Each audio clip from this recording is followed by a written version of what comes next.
Hey everyone, welcome to a brand new episode. I'm Eugene. And I'm Eddie. We are The Middle-Aged Barbarians. As you can see behind us, we have this lovely Venn diagram. After so many takes, I've already learned the name. Yes. So can you explain to the people at home what actually makes your Venn diagram a Venn diagram? Well, the fact that we have overlapping spots, and those spots, you can put stuff in between each category. So that's what we're going to do. We're going to try to place all of the classes in their respective slot. If you haven't seen how we got to these three categories, I recommend you go and watch the previous episode. Or just, watch now. We have support on the upper right, we have tank on the bottom, and we have le damage on the upper left, which is just a fancy way of saying the damage dealer. The damage dealer of the glass cannon. The striker. The DPR, the DPS. So many ways of saying. Yeah, reduce your opponent's hit points to 0 or less. All right.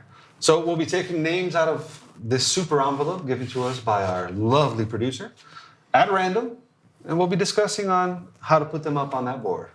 So that's today's episode.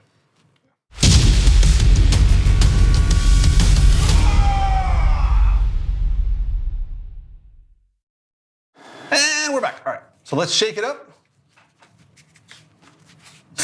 Okay. Sorry. You want to go first? Sure, I'll go first. Okay, so to begin, we get the Warlock. Yeah. Warlock. Warlock. Have you ever played a Warlock? I have played Warlocks, yes. Okay, then I'll default to your expertise, because I have never played a Warlock. You've never played Warlock? How come? I don't know. I'm not attracted to the Warlock. Okay, well, in my experience, a very limited experience before, I have only played Warlock once or twice. And based on the people that play Warlocks, they tend to go a little bit more in we're going to do the same thing over and over, which could be dealing a lot of damage or kind of more utility-based stuff. But yeah, mostly it's damage or debuffs. They're the ones that just they throw the same spell, right? The Eldritch Blast or what is it? Yes, they basically throw the Eldritch Blast, and they have other hexes that do either modify the blast or make different status effects or other things. Okay, so that would be like buffing or debuffing the enemy? Debuffing the enemy, and a little bit of utility. So I'm probably would put them firmly in the damage category. A little bit on support side, but I'd go for damage in this case. All right. I really don't care about the Warlock. So we will be placing our first class right up here, somewhere between le damage and support. Yeah, a little bit there. Firmly on damage, but... You want to put a little bit lower? No, that's fine. It's in damage, just gravitating slightly to... Just rubbing up against it. Yes, suddenly, like they touch evil. Oh. So let's pick the second class, and we have... We were talking about mispronouncing the names just for fun. I was about to say the Cleric. The Cleric, yeah, clerical. Cleric. Clerics I do like. Clerics have to be one of my favorite classes in 5th edition. And to be honest, I probably don't even use them the way they're intended to be used. I would say a cleric. Clerics have decent AC. They're not the best, depending on the class. Not the class. What do you call these? The subclass? The subclasses. But I think if you think of a stereotypical cleric, they're the healers. They give maybe like saving throw bonuses or I don't know. Curses. They also curse your enemies. Yeah, they have some... Well, it depends on the sort of dysfunctional party you have. You can also curse your allies. You could. They have divine magic. I mean, I'm sure there's points in time where they could probably do a pretty significant amount of damage, but how constant is it? It's just a one-shot thing, kind of. And then you're out of spells and you got to go back to hitting them with your mace. So that's maybe not as fun. I know there are some crazy builds for clerics that you can get.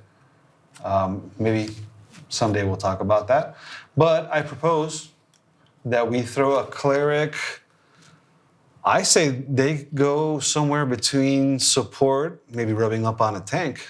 Yeah, I'm guessing that makes sense because, yeah, they can get hit a little bit, and the way they support themselves by healing. Do you need help with that, man? I hate this sticky tape, dude. I can't deal with it. Here, you do that. Thank you, producer, for giving us such beautiful things. Yeah. As you could have surmised, one of us does this for a living and the other one doesn't.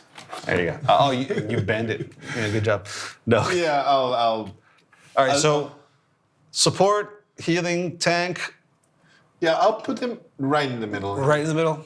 Support and tank. Yeah, it depends on how you build it. That's part of the beauty of such systems. You can build them very differently. I mean, I'm sure you can do some very degenerate stuff with subclasses and do something very, very... Have you heard of the Twilight Cleric?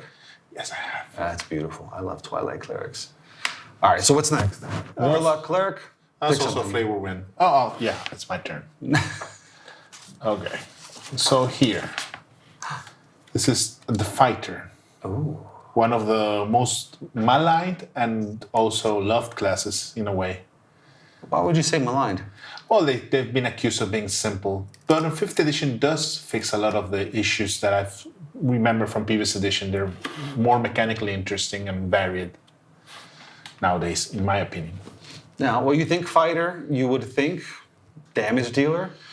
I mean, I think they get like extra attacks, maybe even up to 3 extra attacks. I don't know if they get 4. Do they get 4? No, he says no. How about using feats like Polar Master and stuff like that? You can go up to 5 even, if I'm not mistaken. At least that's what I sort of have done, because that's the sort of person I am. All right, so you have high damage, but I think of a fighter and I think of a guy with a shield and heavy armor. Yeah, yes, and this is the other thing we discuss when talking about the tank, because the tank is not just the meat shield. Part of the role of the tank is helping a little bit in the battlefield situation. All right, pulling aggro and trying to occupy the enemies. So yeah, I'm guessing depends on how you build your fighter, because if you go like maybe, for instance, full archery, you're going a little bit more on the damage category. But if you do, as we say, like a polearm guy with full heavy armor, You can extend that range 10 feet, mess up your enemies, stop them in their tracks when they try to walk around or run away. exactly. Okay. And if you have like a nice support person that can make you bigger with spells, that would also be nice. Well, that's the way I like to play these sort of characters. Or even if you're of a big race, if your DM allows such degeneracy. All right, so where would you put the fighter then? Oh, well, that's a very good question. I would also put it like nicely here in the middle, but I don't know. Go ahead. We'll put fighter. Right here? Okay. Right here in the middle. Depending on how you build it, it can go a little bit in the top or a little bit below. Maybe. All right, well, let's see what's next. Close my eyes, stick my hand in, pick out something pretty. Whoop. That's a ranger. You know, I haven't played a ranger either. I remember rangers from previous editions, and I think they used to be funner. I don't know. Ranger, first thing that comes to mind is pick one enemy, and just hound the enemy until you kill them. Being very specialized in a way. So I don't think of them as being very tanky. No, they're more fragile. They have a lower hit die. They have lower armor. Yeah, they're usually out on the outskirt of battles, unless you get a, I don't know, like a dual-wielding ranger, which I think they go more for the archer build. What would you say, utility-wise? Do rangers even have spells in 5th edition? I forget. Producer, do rangers have spells in 5th edition? Yeah, I think they're like half-casters or something. And, I mean, I really don't like playing rangers either, so... Oh my god, we're so bad for this. People who support rangers, go ahead and leave a comment and tell us why you love playing Aragon in 5th edition when obviously he's not as cool as 4th edition. Anyway, so you would just want to stick them in the damage section? Yeah, I'm guessing they would go into damage, even though their damage is a little bit specialized because they're better at dealing damage to specific foes. But I'm guessing they're... But I think they changed that in 5th edition. I don't think you have like just one type of enemy like you used to have before. Quit looking at me and let me take the tape off by myself. I think you can just change a different vow or different marked enemies or something now. Yeah. You get to up to four enemies, and you can do different groupings, if I'm not mistaken. Each 4 letters. Every 4th level, you can pick a new vowed enemy. Yeah. My vowed enemy is this damn scotch tape. Here, take that off, please. Yes, Thank you. Very kind of you. A quick reminder to grow nails for Eugene. Oh, you can't for your day job because of your day job. Yeah, they don't like nails at the hospital. Yeah, that sucks. Oh, this one's... We may have to edit this one out for slow tape peeling. Or a close-up. Oh, there you go. Finally do it. All right, so Ranger goes in just le damage. Yes. Let's stick them right there. It's pretty lovely. It's looking... That looks pretty. Looks pretty. I was thinking it would be a little bit more lopsided for some things. Well, we still have a lot of classes left, so. Yeah, that's very, very interesting. Yeah, that's part of the point of the system. And if you multi-class, you've changed even more your build. Yeah, your turn. Yeah, no. What is that? That's the wonk. The Cano? The monk? Cano. It's upside down. Yeah, no, it's the monk. All right. One of Eugene's favorite classes. As you can see, Eugene has a very particular way of playing, and he loves playing with unusual classes. He hates monks. I just find them very boring. Why? Actually, that's something funny, because when I think of a monk, I think they can do all this, But not as well. but just like really, really crappy. I don't think they're a good tank. I don't think they're a good striker. I'm sure there's very hyper specialized builds where you can do a flurry of blows and hit the guy 5 times in a row and then trip him and then use your key and flip him upside down and reverse it and, whatever you want. But I'm thinking they should go in the middle because they can do, like Eugene said, every part of the role. The problem of the monk for going in the middle, which is kind of counterintuitive, because at the end of the day, trying to do these classifications is so people can gauge their enjoyment and the way. do you have the pen? The pen, yes. I want to do something. Don't hate me, producer. I'm going to draw on your board. And I'm going to divide this up with a nasty wavy line right down the middle. Oh, that's not the middle. That's the middle of the middle. So I'm going to take your monk and I'm going to stick them in the middle, but in the bottom of the middle. Yeah, what I was going to close on the monk is that a lot of times when we think balance, we think it's simple.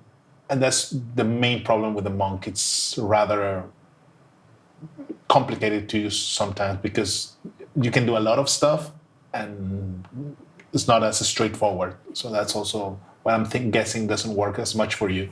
Yeah, probably. Anyway, what's next? I shuffle around, take out the...